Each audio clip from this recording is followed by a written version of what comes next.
It's no mistake that most modern controllers look the same. It's because they work. They just work. The number of things you can do with 4 face buttons, a couple sticks, and a shoulder bumper or two is astounding. I never ever get the impression that game developers are being held back by current controller designs.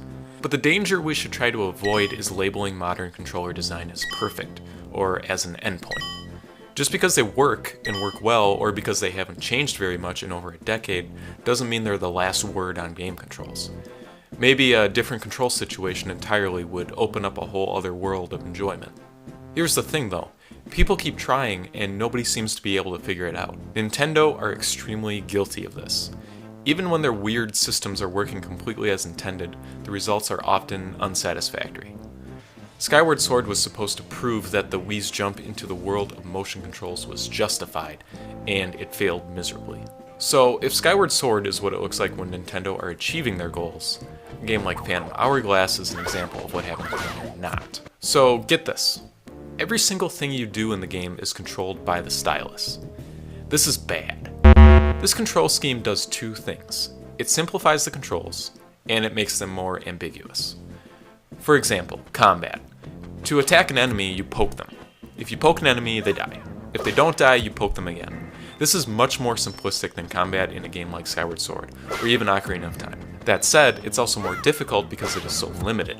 You can't move yourself into position without stopping your attack, because movement and attacks are the same basic concept in terms of controls.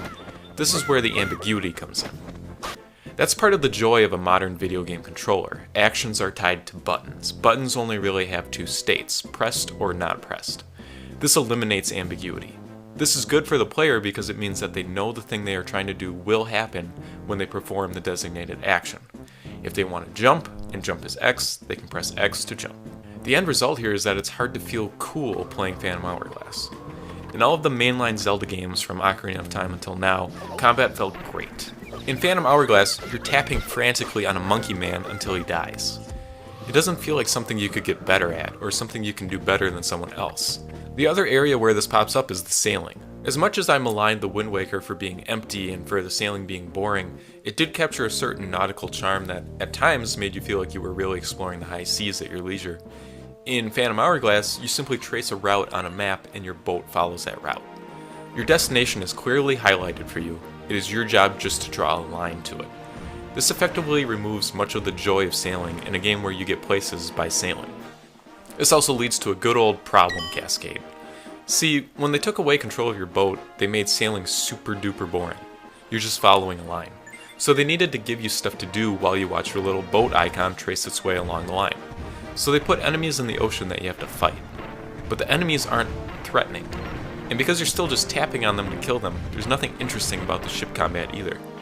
So at every step down the line of game design, it seems like they're trying desperately to make up for the fact that the controls just don't work, and don't lend themselves well to interesting gameplay.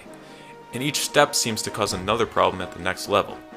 If you could steer the ship, you wouldn't need bad ship combat, but you also wouldn't need to make up for the sailing being so boring in the first place. The controls were my main problem with the game, but only because they're the most forward-facing problems the game has. I could do videos upon videos talking about how the game apes Wind Waker's style without capturing any of its charm, or how the game makes you revisit a single dungeon over and over and resolve the same puzzles you've already solved, or how the soundtrack often simply grabs songs from Ocarina and remixes them to sound worse, or how every single dungeon looks exactly the same.